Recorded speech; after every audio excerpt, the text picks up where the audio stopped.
coast. Critically, one needs to know where the low water line is and where the high water line is in order to distinguish between what is land territory of your mainland or main islands and what, for offshore features, are features above high tide. Land territory has to be above high tide, but there are variations in how you define what high tide and what low tide are.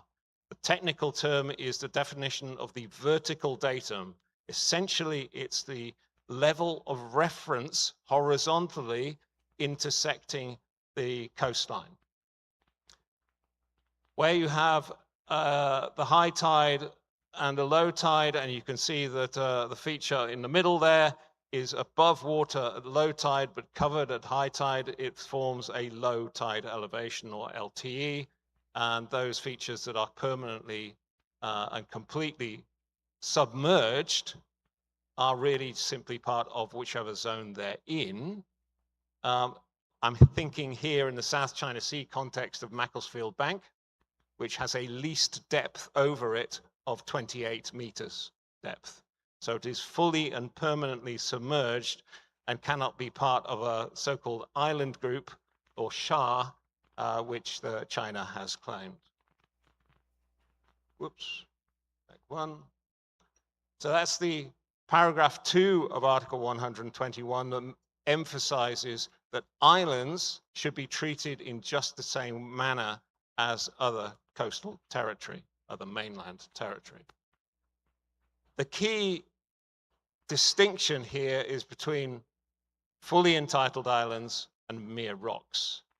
Paragraph 3 of the United Nations Convention on the Law of the Sea, Article 121, indicates that rocks which cannot sustain human habitation or economic life of their own shall not have an exclusive economic zone or continental shelf rights. So that is an enormous distinction between these two different types of islands.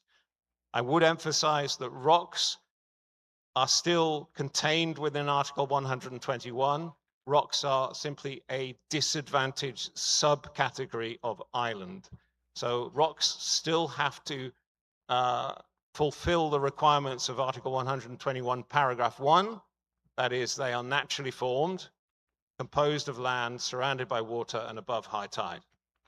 But they are deemed to be incapable of sustaining human habitation or an economic life of their own. And that critical word there is or. So to qualify as a fully entitled island, rather than a mere rock, you have to fulfill one of the criteria: human habitation or an economic life of their own. The Philippines argued in the South China Sea arbitration, but these two issues were linked.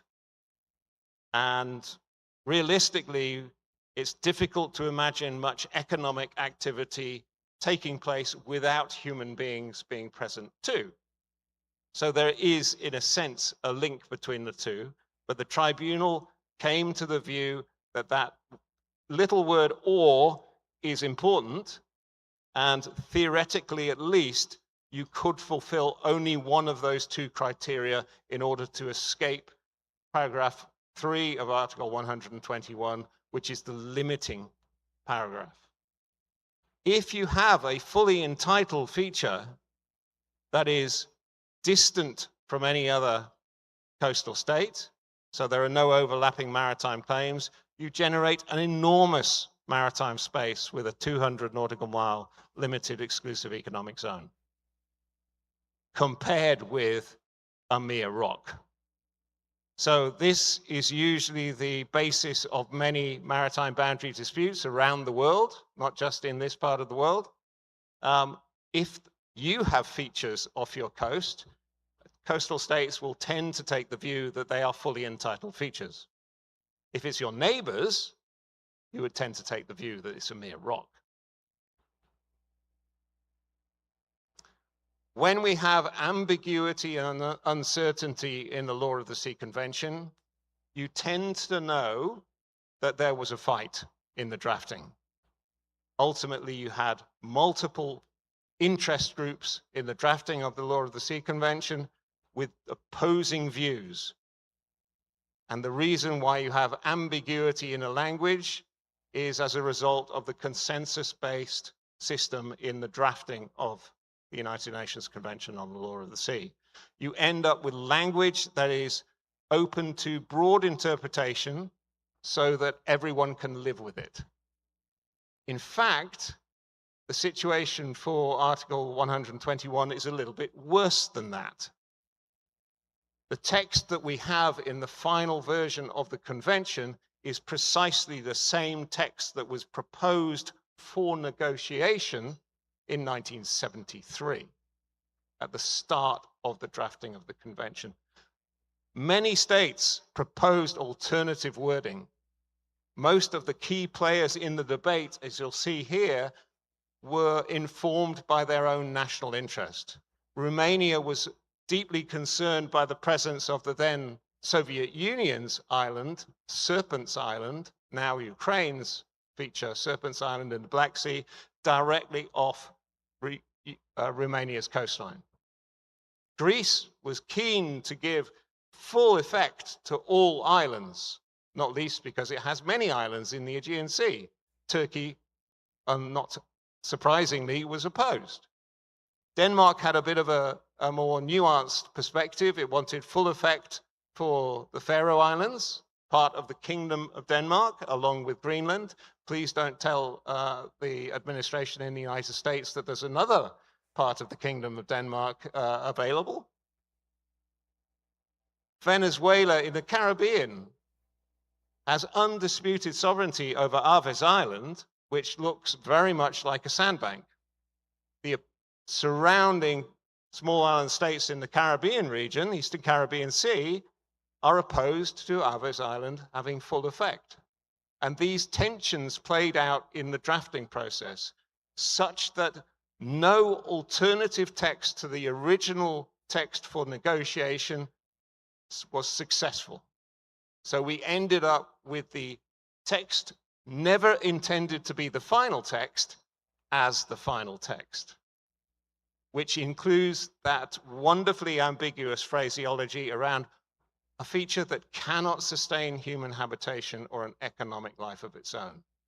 This has caused a substantial scholarly debate in the international law of the sea community, without conclusion, of course, until we have had clarification, somewhat through state practice, as I'll show, but more so through the international jurisprudence, the case law, particularly through the Nicaragua-Colombia case in 2012, but also through the South China Sea arbitration in particular.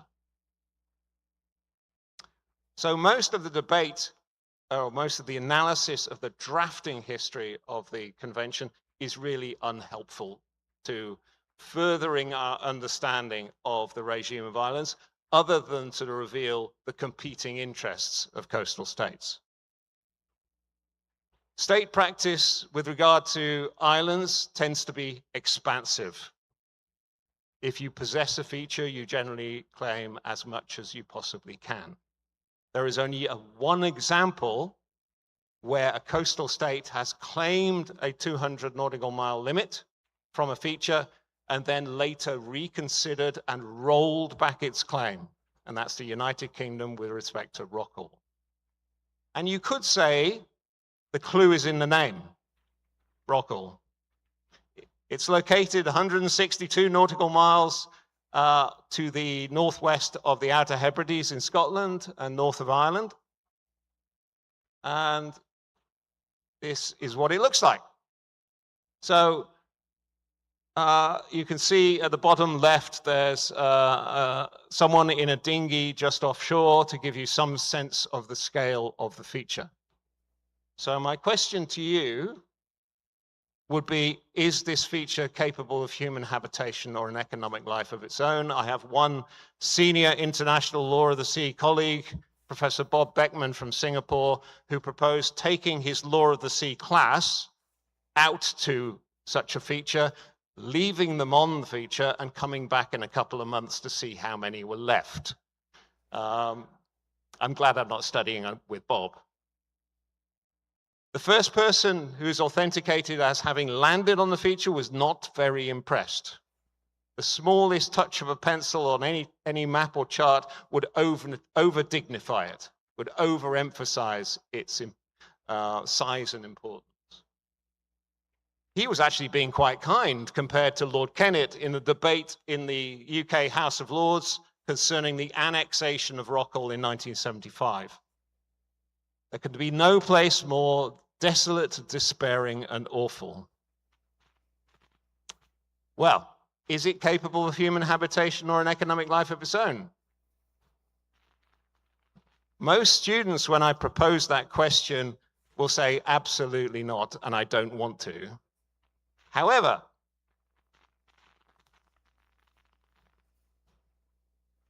the words that should be popping up in your mind are photo and shop for those of a certain age, otherwise an AI deep fake.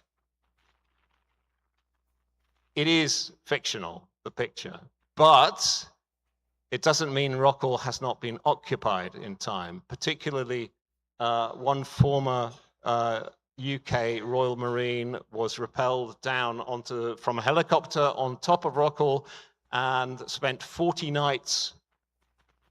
days and 40 nights on Rockall to back up the United Kingdom's sovereignty claim over the feature. There was no indication that that event was associated with maritime claims, but it was a sovereignty-related incident. 40 days on top of that. Does that count as human habitation? Not quite so much. It's not the only time that Rockall has been occupied. Greenpeace helicoptered a pod on top of Rockall, occupied it in protest against the opening up of the Northwest Atlantic area of the UK to oil and gas exploration. So on the next slide, you'll see at the top left, the 3 original citizens of the Independent Republic of Waveland, which was declared on top of Rockall by Greenpeace. And I deeply regret that I did not send £5 to Greenpeace, because then I would they would have sent me a passport to Waveland by return of post. The Greenpeace group didn't last quite so long. However, the bottom left picture is of a chartered surveyor who lives in Edinburgh. He's called Nick Hancock. He now holds the Guinness Book of Records for the longest time spent on top of Rockall, which is 42 days. And there he is in his rock pod, which is a very dignified way of talking about an old water tank painted yellow, which was hauled on top of Rockall and is what he lived in. The indication on the right is more significant from a law of the sea perspective. In the run-up, and the irony here is this was taking place at the same time that Greenpeace was occupying Rockall. In the run-up to the United Kingdom acceding to the Law of the Sea Convention, it reviewed its maritime claims and decided to roll back its claim from Rockall. So at a loss of about 60,000 square kilometers of maritime space, now the outer limits to the 200 nautical mile zone are based off the Outer Hebrides, not from Rockall. Rockall only generates a territorial sea, not an EEZ or continental shelf. The continental shelf rights were unaffected, though, because UK's outer continental shelf can proceed beyond the 200 nautical mile limit.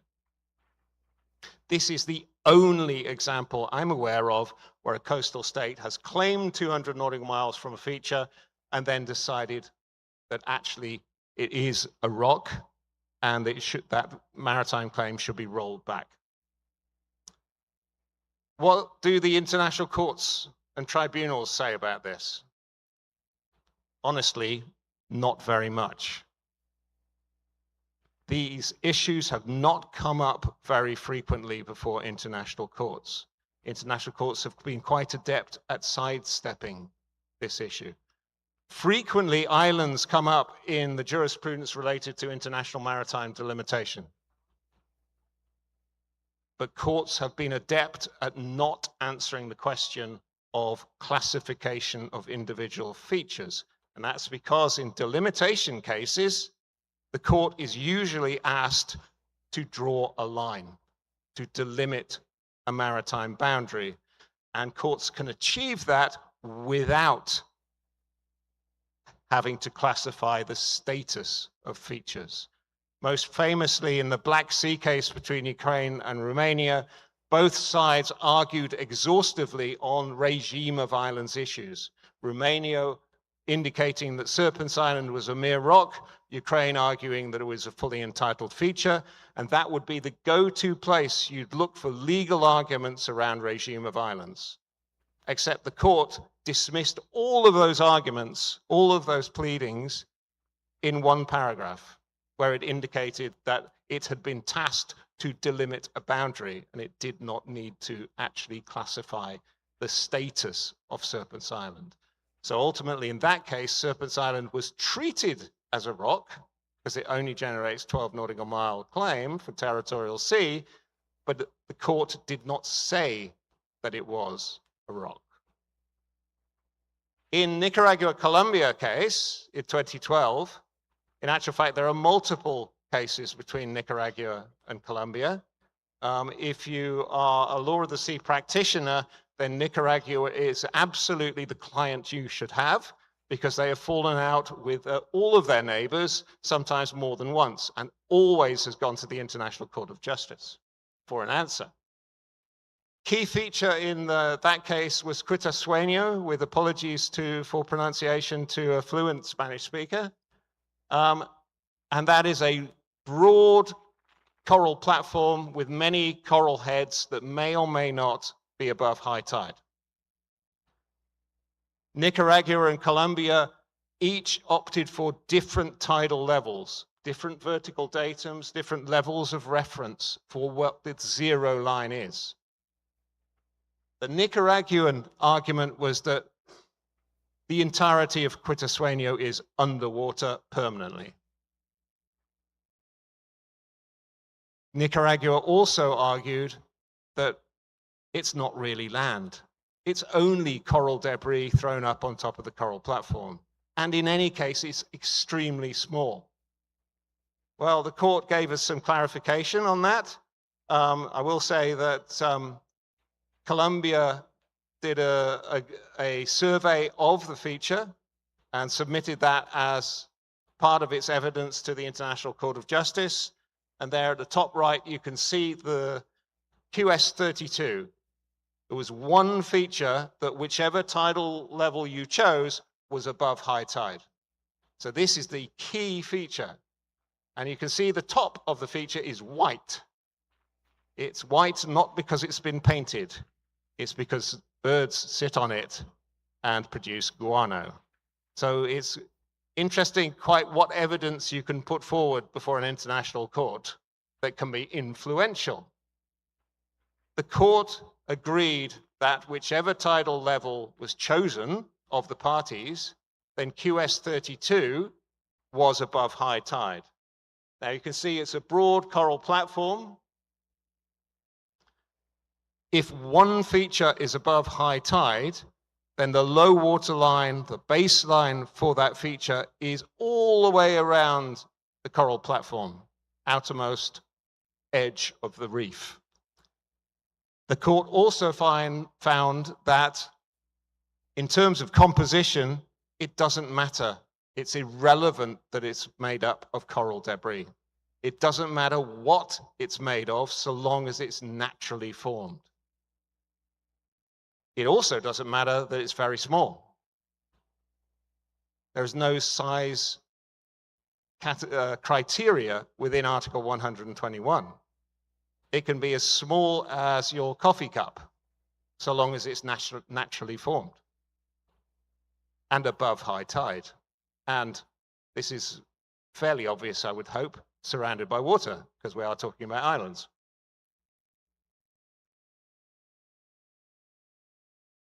That was essentially all we had from international courts and tribunals until the question was directly posed by the Philippines to the tribunal in the South China Sea case. Now, as we already heard yesterday, I'm sure, but also in the previous session, this is a case brought under the United Nations Convention on the Law of the Sea. As a consequence of that, it overtly does not deal with territorial sovereignty.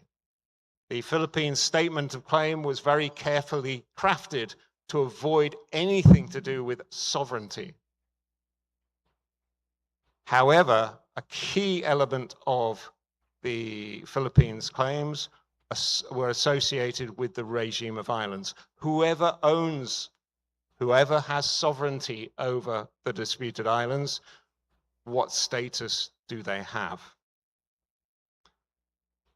Now, as we know, China rejected the jurisdiction of the tribunal and did not appear for the jurisdictional phase or the merits phase of the South China Sea Tribunal. I'm of the view that China missed an opportunity. If China had at least turned up to the jurisdictional phase of the tribunal, there would have been two major advantages. Firstly, China would have been able to choose two arbitrators. Then the Philippines would choose two, and then a mutually acceptable president of the tribunal would have been picked, probably by the president of the International Tribunal on the Law of the Sea. And if China had done that, I'm reasonably confident to speculate that the award of the tribunal would not have been unanimous. Secondly, if China had attended the jurisdictional phase of the arbitration, it could have made arguments to suggest that dealing with regime of islands issues has a knock-on impact and implication for maritime boundary delimitation, which can be excluded from the jurisdiction of the tribunal. China didn't make those arguments because it was not there to attend. As you will probably be well aware, the tribunal in the South China Sea case, one key conclusion, there are other conclusions of particular note, associated with historic waters claims in the South China Sea on the part of China, and also in terms of environmental considerations. But on the regime of islands, the tribunal came to the conclusion that none of the features under consideration before the tribunal, so that's certain features in the South China, in the Spratly Islands group, but also Scarborough Reef or Shoal. This means, or this provides the very first detailed judicial interpretation of Article 121. So that represents a major clarification of this ambiguous aspect of the Law of the Sea Convention, and in my view is an authoritative interpretation of this particular article, unless and until we receive further case law, further interpretation by cases dealing with a similar issue into the future. Why did the tribunal decide that? Well, these are slides taken from the presentation to the tribunal on the part of Bernie Oxman, who was counsel on behalf of the Philippines. And what these slides demonstrate, they're quite powerful graphics to indicate that if the tribunal was to leave even one island in the disputed island in the South China Sea to generate broad 200 nautical mile claims to exclusive economic zone, the tribunal would not meaningfully move the dispute towards resolution. I think the tribunal was fairly activist in character and definitely wanted to try to achieve a narrowing of the scope, the spatial area, or subject to maritime dispute. The only way to achieve that is to eliminate China's historic rights in the South China Sea, where they conflict with the zones of jurisdiction provided under the United Nations Convention on the Law of the Sea, and to indicate that all of the disputed features are legally rocks.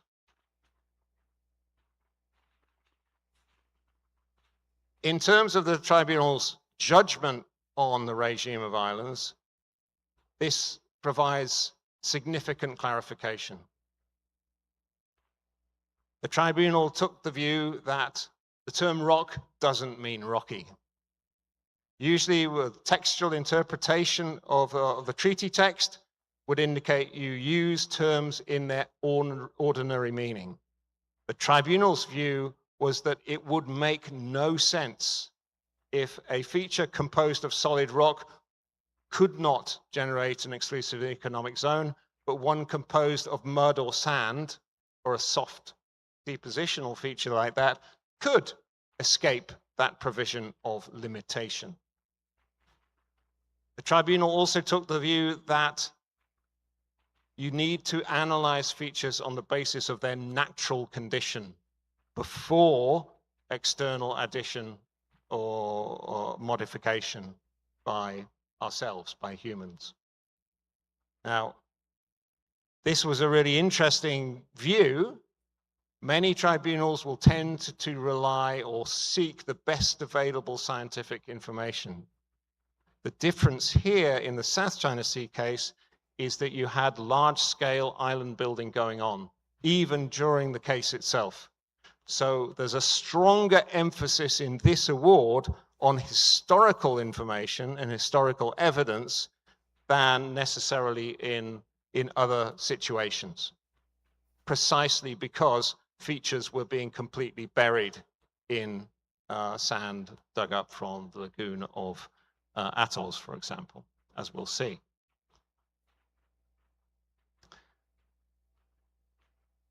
The other language that is now a clarification of Article 121, but is also a source of contention and debate certainly in the Law of the Sea commentary, is that the view that in order to be a fully entitled island, i.e. to have human habitation, a feature needs to be able, in its natural condition, to support a stable community of people to a proper standard.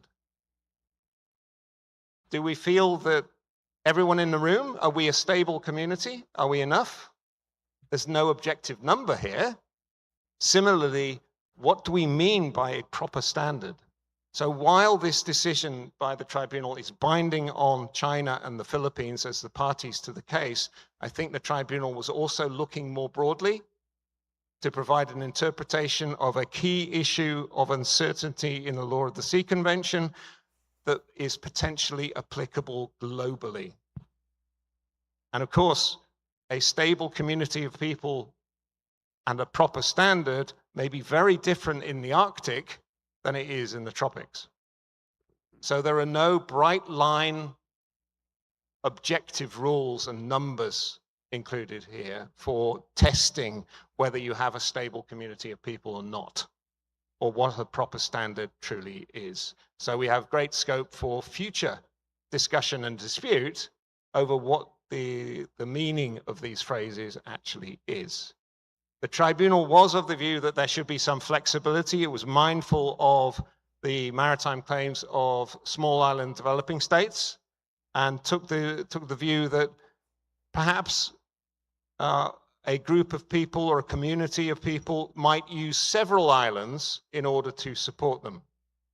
So almost an idea that you might have a migratory or a group of islands being able to support a group of people over time. So there is scope for some flexibility in the interpretation of the award.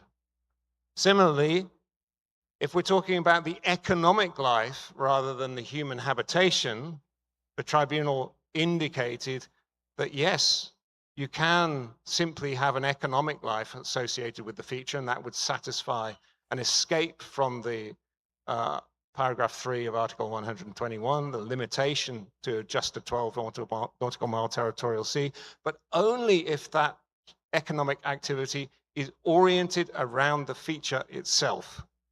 So simply going out to a feature and fishing around it is insufficient. The fundamental logic the tribunal had on this is to look at the reasoning why the exclusive economic zone was introduced in the first place. And the idea for an exclusive economic zone, first proposed by Kenya in the drafting of the Law of the Sea Convention, was that coastal states and coastal communities should benefit from the marine resources offshore. So in the absence of a community on an island, the logic follows that the island does not necessarily deserve an exclusive economic zone or continental shelf. The distinction here between naturally formed islands and artificial islands is explicit within UNCLOS. Paragraph 8 of Article 60 indicates that artificial islands, installation structures, they do not possess the same status as islands under Article 121. Such features, such artificial islands, do not possess a territorial sea or other maritime zones and have no role to play in maritime boundary delimitation. Now, closer to home, we've heard a little bit this morning already about Mischief Reef. This is taking us back in time to the 1990s, and this was very controversial at the time, this enormous Chinese installation on Mischief Reef. Doesn't look so significant looking back from where we are now, because it grew over time. It's from 1997, 1999, a similar time frame. It got bigger and bigger, but still relatively constrained until more recently. In 2012, we were still dealing with Mischief Reef as a low tide elevation, a feature fully submerged at high tide.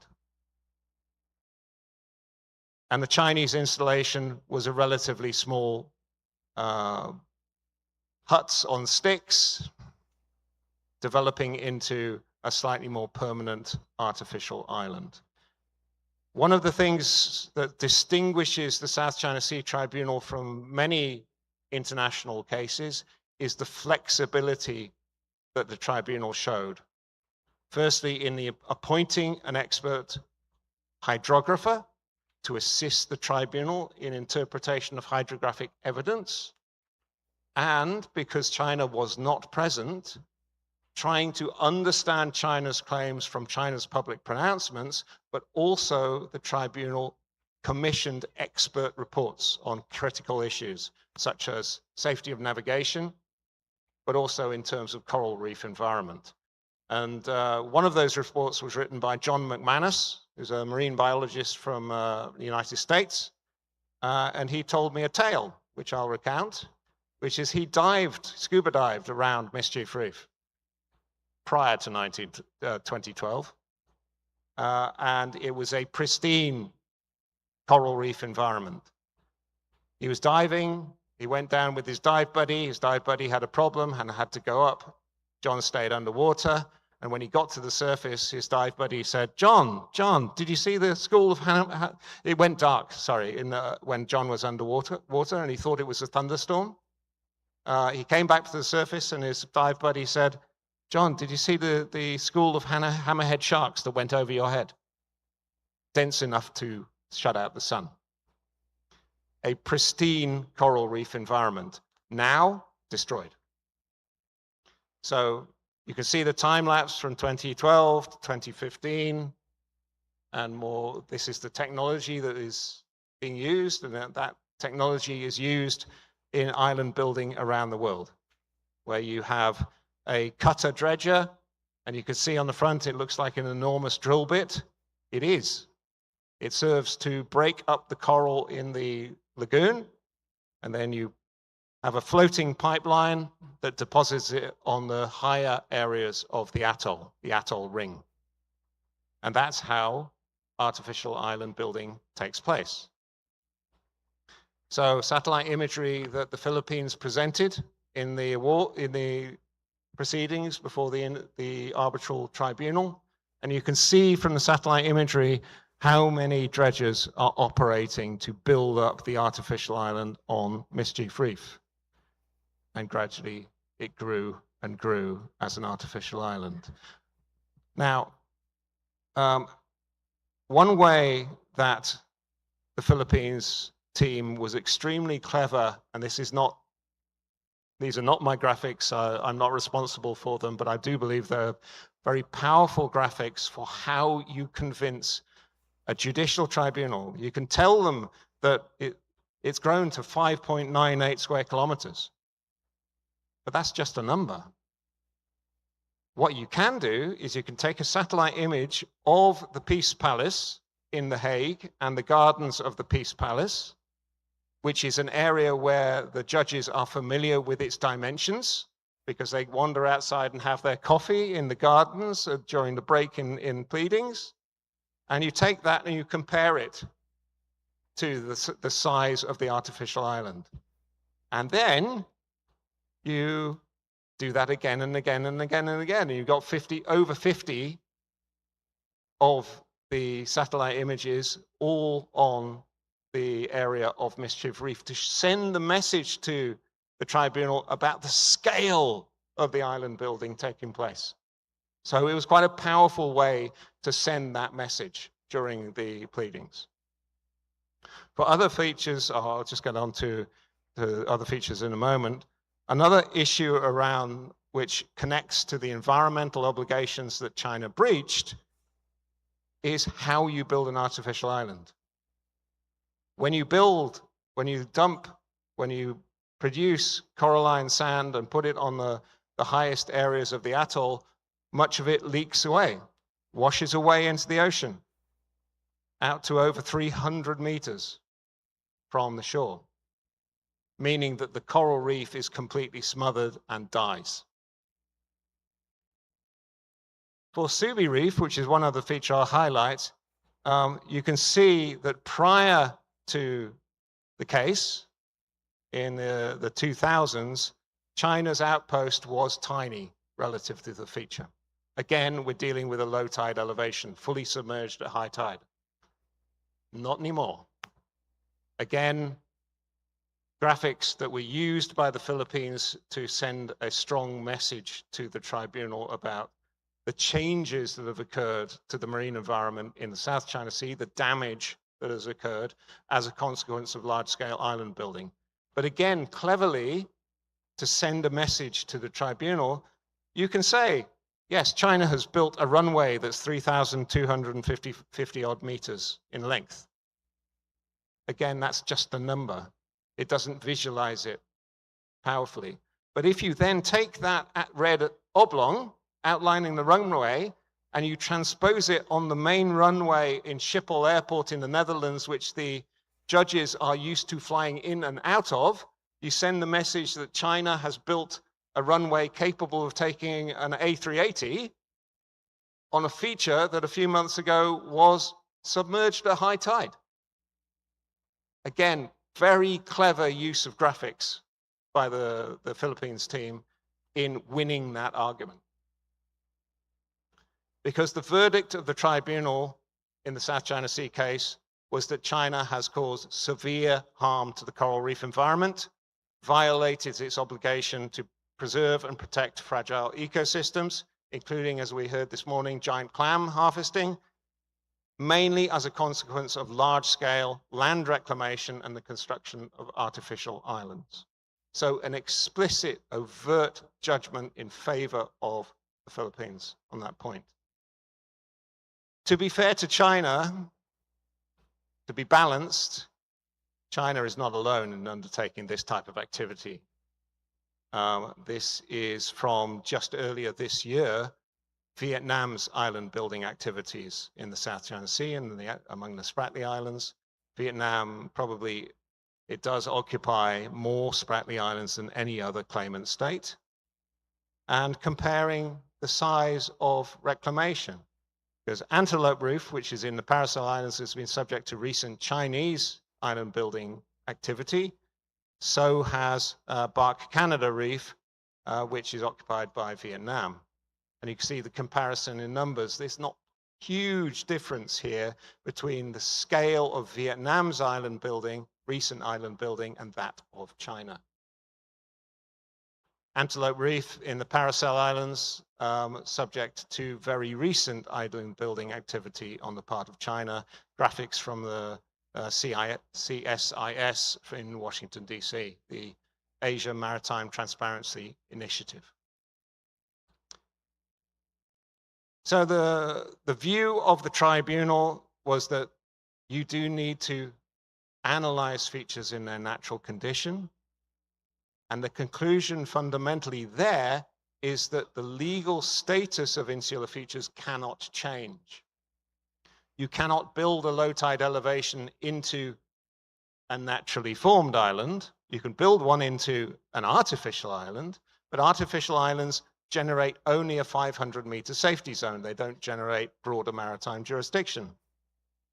Similarly, if you have what in its natural condition is a rock, incapable of human habitation or an economic life of its own, you cannot, by land reclamation, turn it into a naturally formed island.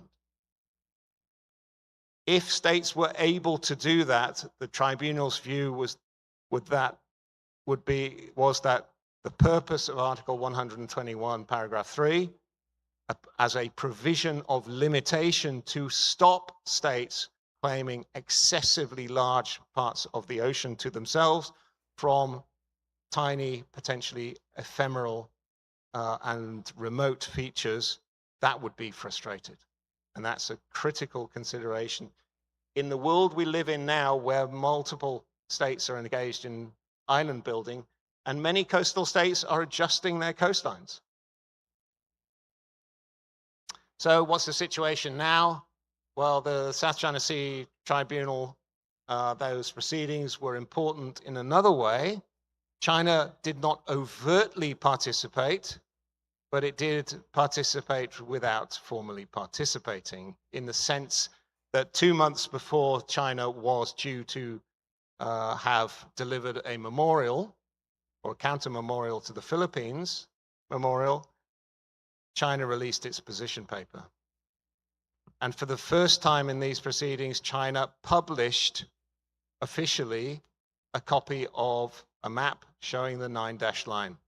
It's only one single page at a very small scale, but nonetheless, it is an official publication of China indicating the extent of the 9-dash line, which had always been rather obscure and opaque what China's claims actually are in relation to the 9-dash line. And that was probably a major disincentive for China to participate in the tribunal, because it would have had to explain and justify what the 9-dash line actually means in legal terms. So you now have a situation of what I think of as competing visions or competing geographies in the South China Sea. The situation pre the tribunal's award, you had the 9-dash line, and potentially it's been interpolated or interpreted as around 80% of the South China Sea being subject to some form of historic claim to historic rights on the part of China. And within that, you have some agreed boundaries with between Indonesia and Vietnam, and Indonesia and Malaysia. Following the tribunal's award, if it is implemented, that 80% becomes a tiny fraction, because the disputed maritime space, if the award is implemented, is simply restricted to the territorial seas surrounding the disputed features. And so instead of those broad claims within the 9-dash line, you have Vietnam's exclusive economic zone, the economic zone of the Philippines, and also Malaysia and Brunei. And potentially this graphic was produced by my former PhD student, who's Indonesian, Dr. Andi Arsana. So that's why there's a particular interest in where Indonesia's maritime claims have gone. I would say that between Indonesia and Vietnam, there is now an agreement on an exclusive economic zone. The red line, the blue lines on the graphic, dark blue lines, are agreements for continental shelf delimitation, not for water column. But now an agreement has been achieved between Indonesia and Vietnam on water column jurisdiction. I have not seen a map of it because it's not in the public domain yet. Finally, what is the legacy of the award? Well, I think it's a landmark decision. The South China Sea Tribunal's award clarifies key uncertainties associated with the convention, particularly in relation to historic rights, the regime of islands, but also it makes significant strides forward in terms of environmental obligations under the law of the sea convention. From the regime of islands point of view, it is the only international court or tribunal decision that provides a detailed interpretation of Article 121. So in the absence of other judicial interpretations, it's probably the authoritative interpretation to deal with. If implemented, it dramatically shrinks the area of overlapping maritime claims in the South China Sea. Of course, also as noted in the last panel, the international courts and tribunals have no enforcement powers. That doesn't mean that the tribunal's award is worthless, far from it, not least because not only in the Philippines, but the other South China Sea states are somewhat benefiting bystanders here because they also frame their own maritime claims in terms of the South China Sea award. Further, you have extra-regional states that also frame their thinking of the South China Sea in the context of the South China Sea Arbitral Awards findings. Does that solve the problem? Well, unfortunately not. And I think we have already seen in the last panel and yesterday, I'm sure, that there are endless incidents that occur, particularly related to the South China Sea littoral states such as the Philippines, but also Indonesia and Vietnam, trying to access their sovereign rights over marine resources within their exclusive economic zones in areas falling within China's 9-9 claim. While those competitive efforts at resource exploration go ahead, particularly for fisheries, you end up with the potential for competing access to resources and an unsustainable catch, leading to fishing down the food web from the largest fish to further to smaller and smaller species, to more and more juvenile fish being taken. And you've seen very strong messages from the marine biologists and fisheries scientists about the threat to sustainability of stocks in the South China Sea and the biodiversity impact of overfishing, but also large-scale island building in the context of the South China Sea. Nonetheless, the South China Sea Award, it does frame our thinking, not just for the Philippines, but the region as a whole, and more globally too. So there's potential for this award to remain of real relevance and really have normative value going forward. Thank you very much indeed for your kind attention, and I hope I've left a little bit of time for questions.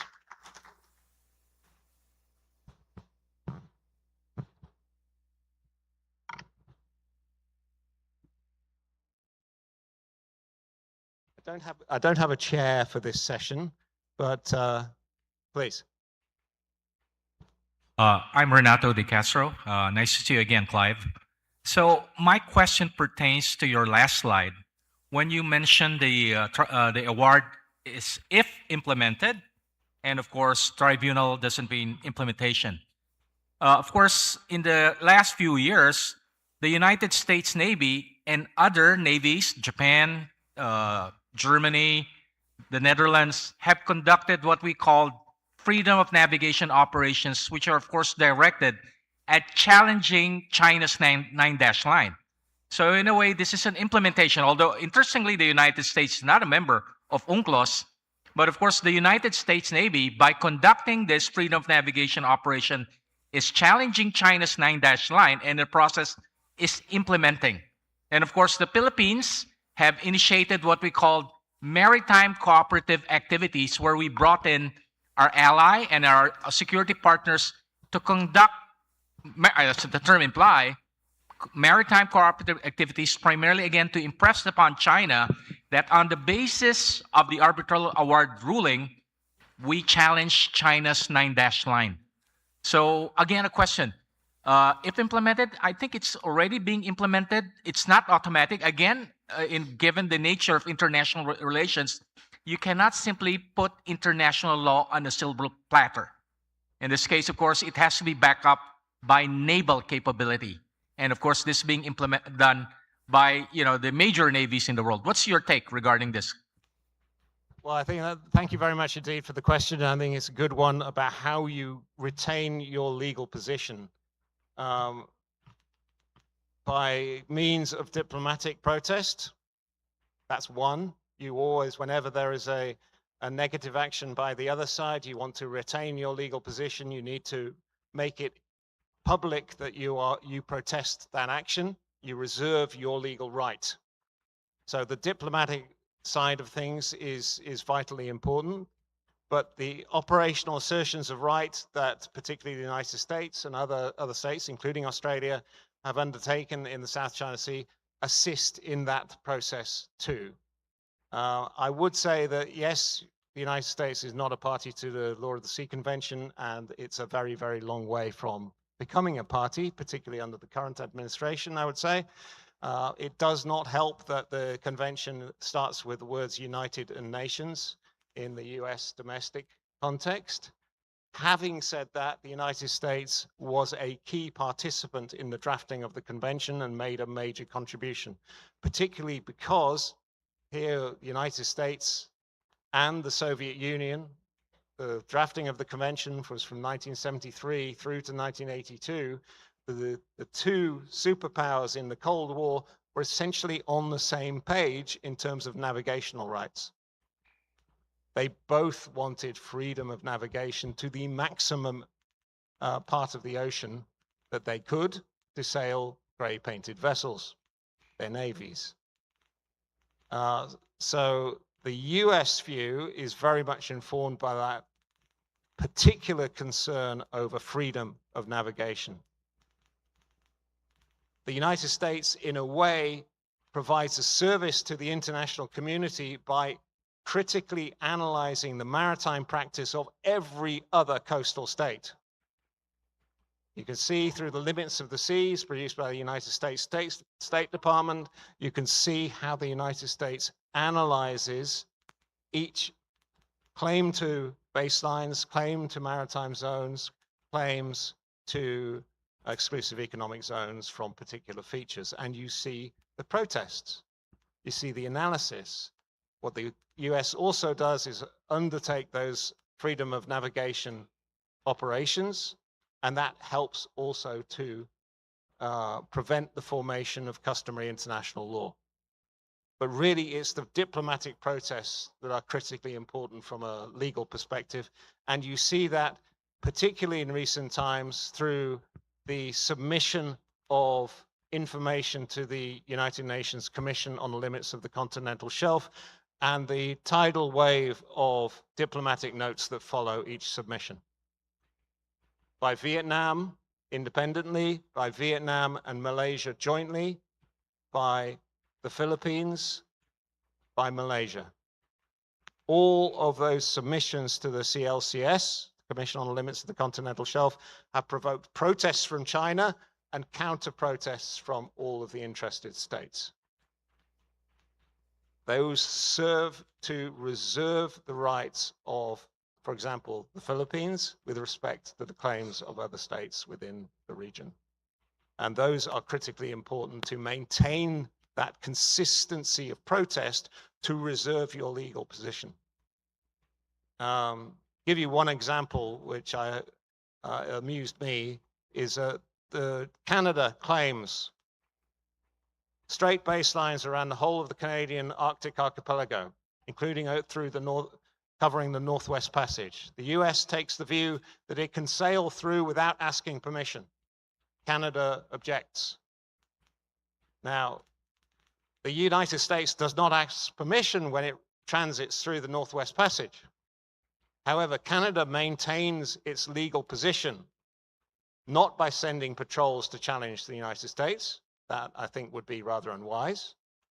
But by, after hearing that the US vessel has gone through, usually from the newspaper, they will send a letter to the United States State Department granting them permission retrospectively. So they maintain their legal position without spending an enormous amount of money on challenging the United States physically, operationally, but by spending one piece of paper, one envelope, and one stamp.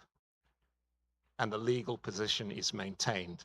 And it's a consistency of that practice that prevents Canada's legal position eroding. The same applies here.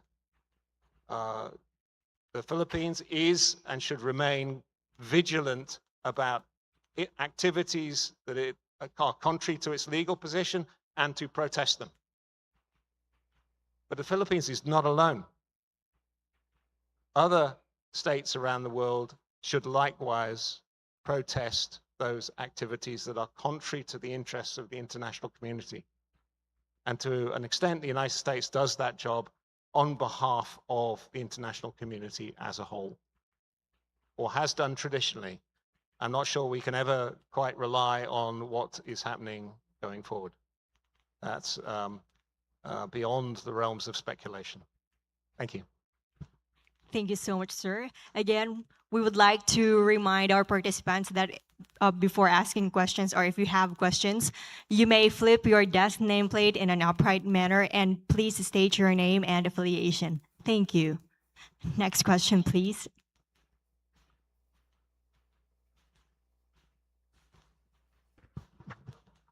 Hello.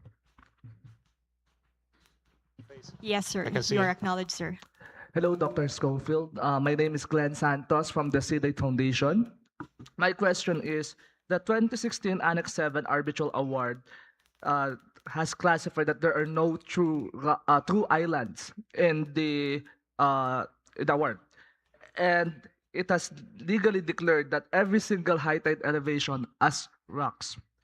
Climate change is rapidly shifting and every coastal state's coastline.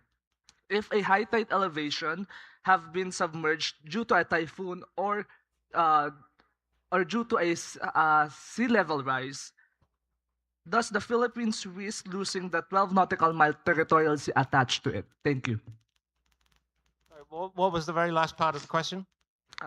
Does the Philippines risk losing its 12 nautical miles attached to the high tide elevation feature? Thank you.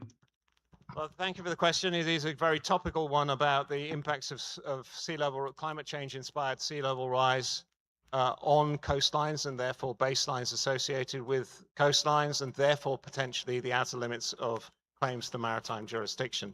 There is a risk. We have seen in the latest assessment report of the Intergovernmental Panel on Climate Change, AR6, the physical science basis came out in 2021.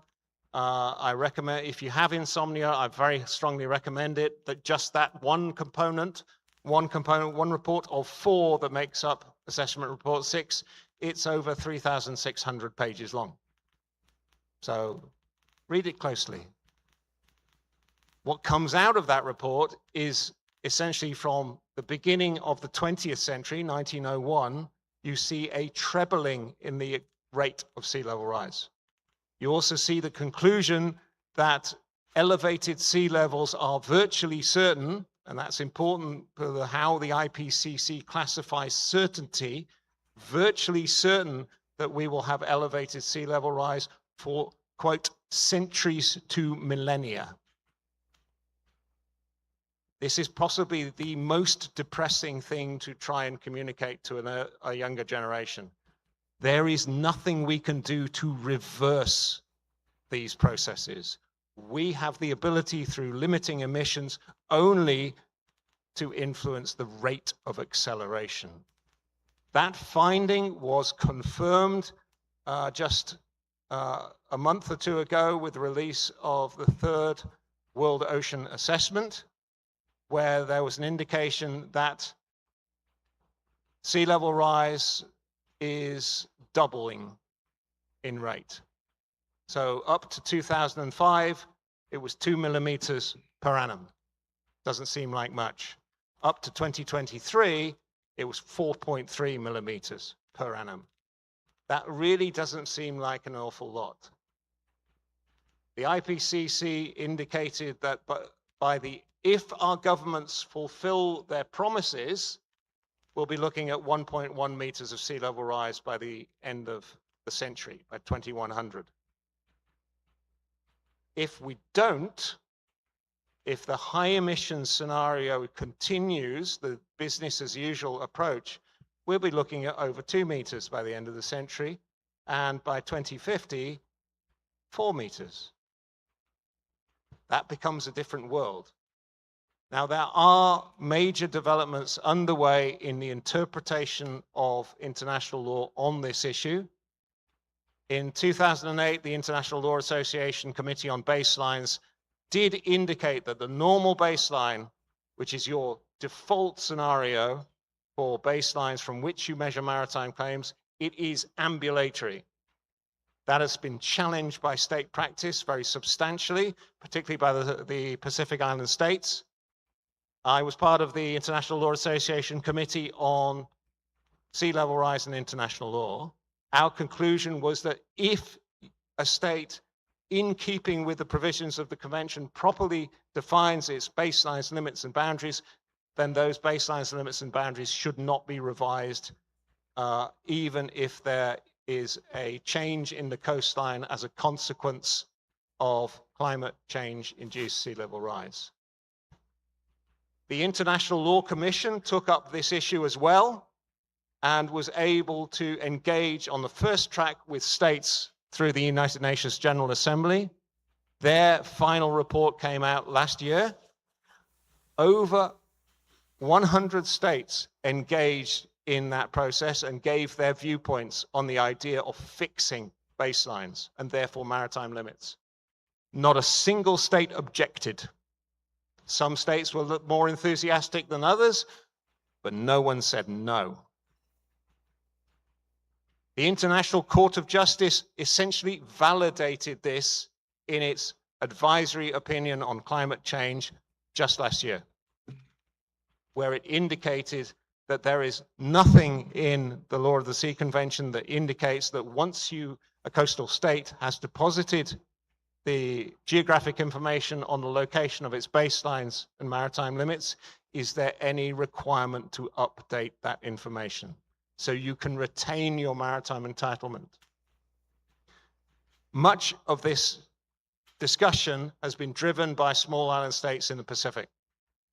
They have made the most remarkable progress, not only in declaring their baselines and limits with the United Nations Secretary General through the Division of Ocean Affairs and Law of the Sea, but what they've also done is made huge progress in the delimitation of maritime boundaries on a permanent basis.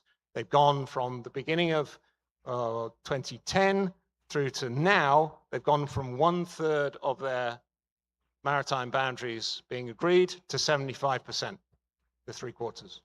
Huge progress in a very short period of time.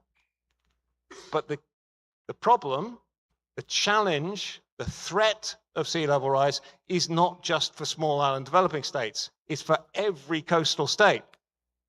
So the question for the Philippines, why hasn't the Philippines deposited and defined all of its baselines limits with the United Nations? It has done so for the archipelagic baselines, but remember, the archipelagic baselines need to connect to the normal baseline. They need to connect to the coast. plus any outlying islands, such as those in the South China Sea, the West Philippine Sea, what are the base points for the maritime claims of those features? And have you deposited that material with the UN Secretary General through DOLOS or not? The Pacific Island states are protecting, overtly protecting, not only the threat or the countering the threat to their land, territory, and maritime jurisdiction, they're defining the limits of their maritime claims in order to keep that entitlement even in the face of significant sea level rise. And one scientific thing I'd add on that is it's not really a story just about sea level. It's a story about increased frequency and intensity of extreme weather events. The sea on a higher basement of a higher sea level, but it's the storms that do by far the most damage in the shortest period of time and can lead to a major recession in the location of your coast. We are very much vulnerable to that, as you will very well know from recent experience in the Philippines. If you wish to retain your maritime entitlements from all of your archipelagic baselines, but also any outlying features, there is an urgency around defining the baselines and outer limits to maritime claims and depositing with the United Nations.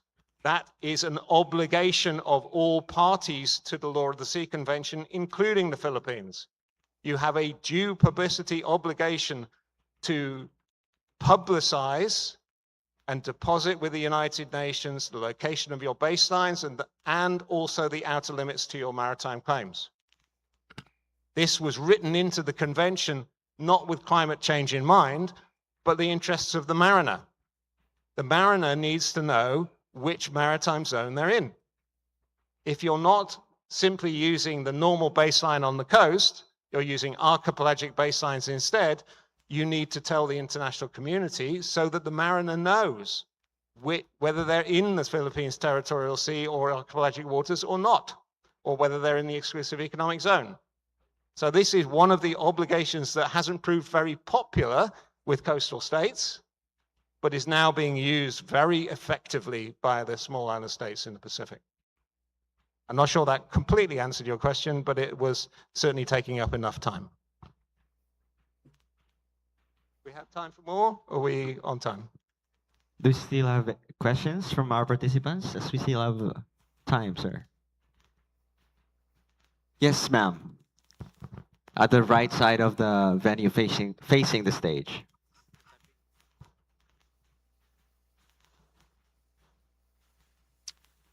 Good morning, sir. I'm Hannah Javier from Philippine Army.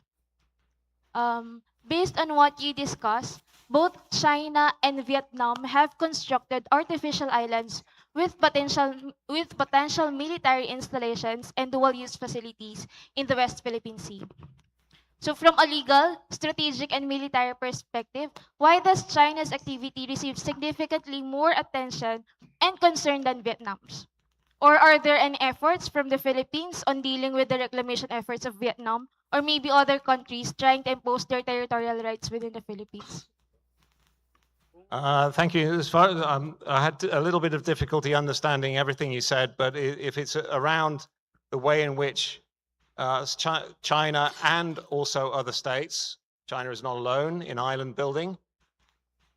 Chinese efforts tend to generate more press. That's true.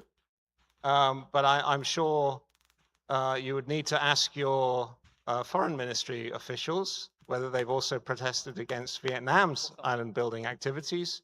Malaysia has also undertaken efforts on certain islands. Taiwan has changed part of the profile of the one feature it occupies, Taiping Island, otherwise known as Ituaba.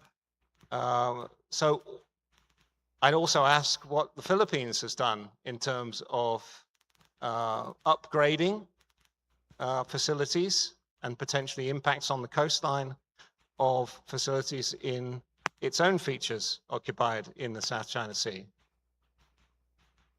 all of those island building activities, particularly if they're seeking to change the legal character of a feature, are run against the findings of the South China Sea Tribunal.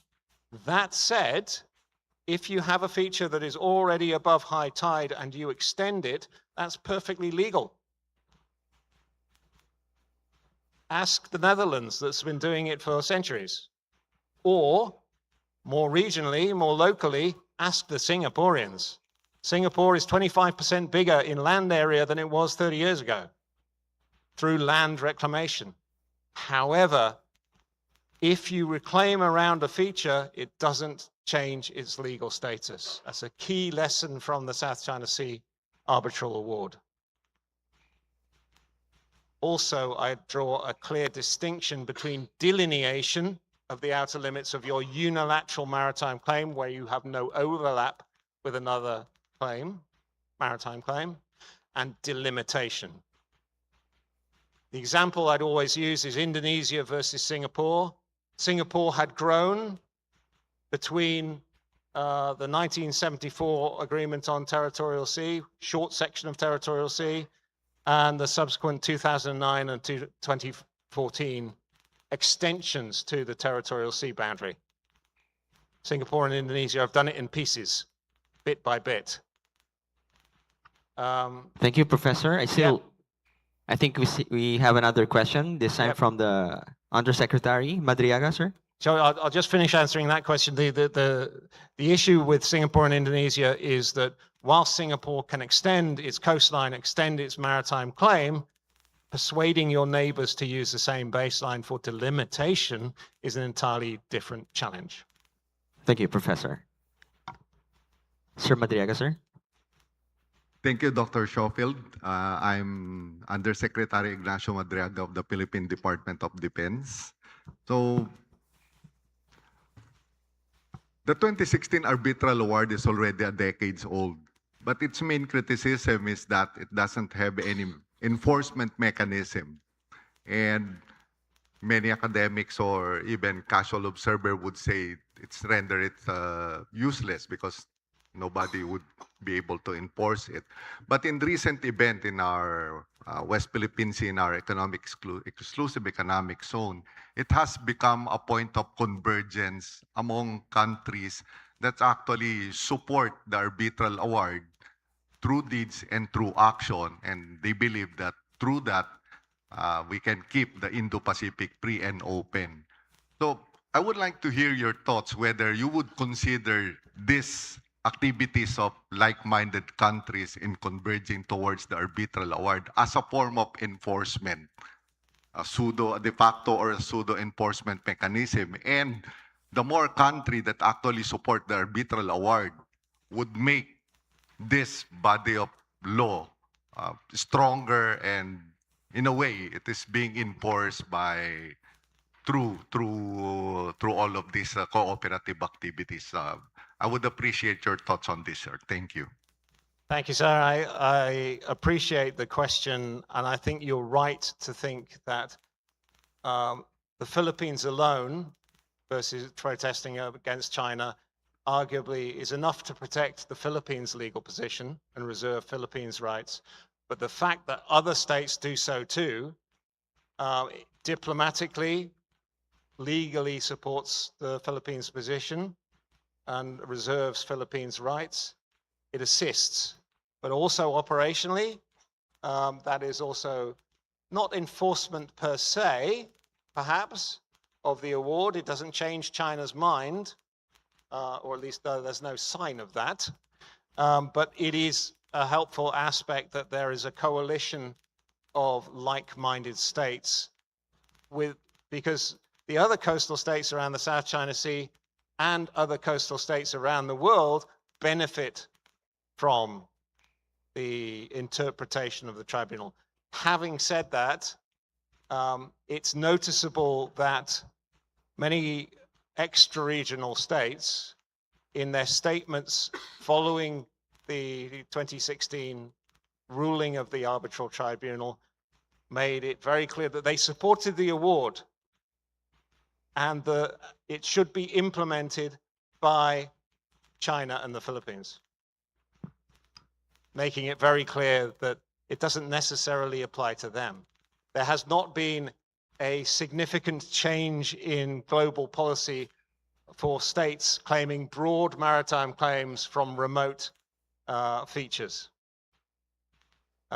If anything, the only significant change that I'm aware of post 2016 has been Indonesia advancing more aggressive claims against Palau to the east of the Philippines.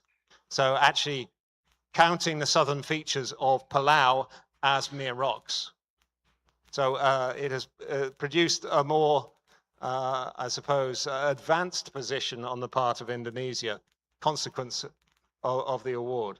Other states have tended to emphasize that this award is only binding on China and the Philippines, so that they preserve their own broad and arguably excessive maritime claims from islands outside the region. Nonetheless, I take your point that coalition of willing is really important from the point of view of broadening the support for the validity of the award. And I think now I am out of time. So I would like to thank the organizers, the West Philippine Sea group for their kind invitation to talk to you. And I'm very happy to take any other questions as we, following the next presentation when we migrate towards lunch. Thank you very much indeed. Once again, ladies and gentlemen, that concludes the 6th session of the Regime of Islands and the 2016 Arbitral Award. Once again, thank you, Professor Clive Schofield from the University of Wollongong, Australia. Now, ladies and gentlemen, we will be hearing a special keynote address. And to introduce our keynote speaker, may we request the President.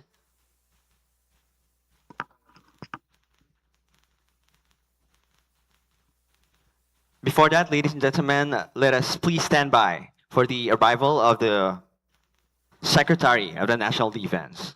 Thank you.